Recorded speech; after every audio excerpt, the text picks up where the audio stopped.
Sam Burgess from the Cedar Creek Lake area of Texas, and we are at the Veterans Memorial Park in Kaufman, Texas.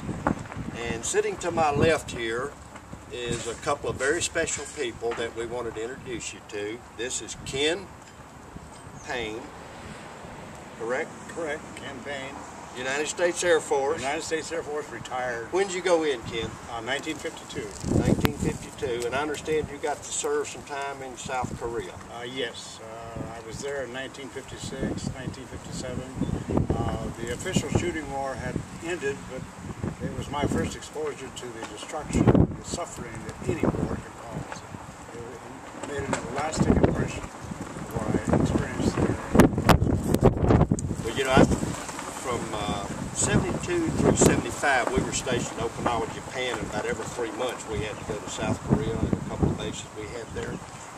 And we had the distinct advantage of buying some of the brass that y'all left there that had been shaped into all kind of different things.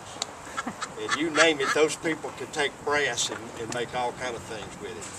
And you retired from the Air Force, correct, Ken? Yes, right. I retired in 1962. 1962. And Patsy?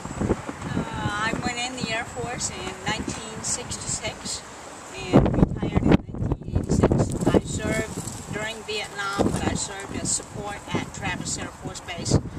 And yes, I saw many coffins come through. And it was very...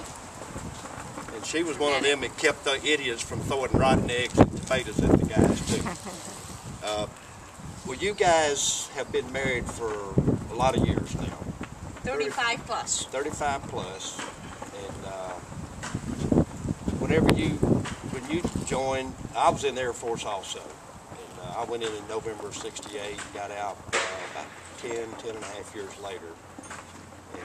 And I enjoyed it. I mean, I wish I'd have stayed in for 20 years plus and retired, to be quite honest with you, but that's a different story. The reason I didn't is nice.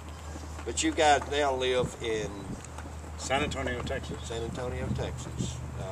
How many kids are we talking about? We have one between us. One between you? He's in the Navy. His ship has been over in the Middle East. He right now is in Virginia, but fixing to go back on board ship. Awesome.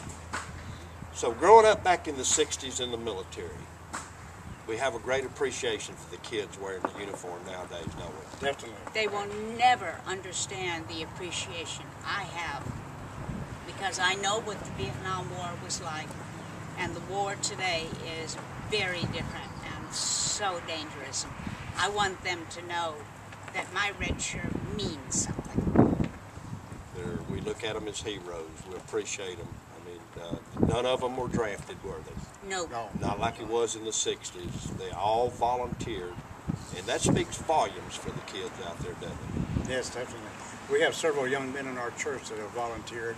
One is in Afghanistan right now, and in fact, two of them, they're all volunteers. We have one that just joined the Marines, and they're all volunteers. One in Afghan's name is Jason. He's due home shortly. Super. So what one message would you want America to know about the kids in uniform today? They're heroes. Pretty much says it all, doesn't it? I think so. It's an honor to be able to be in the military, serve the military, serve your country, and be a part of keeping the freedom that so many people have given, hundreds of thousands have given their lives for. Yes. So they are truly heroes. Yes. So for all those kids wearing the uniform today, those that'll be joining down the road, we got their back, don't we? We sure do. Until you all come home.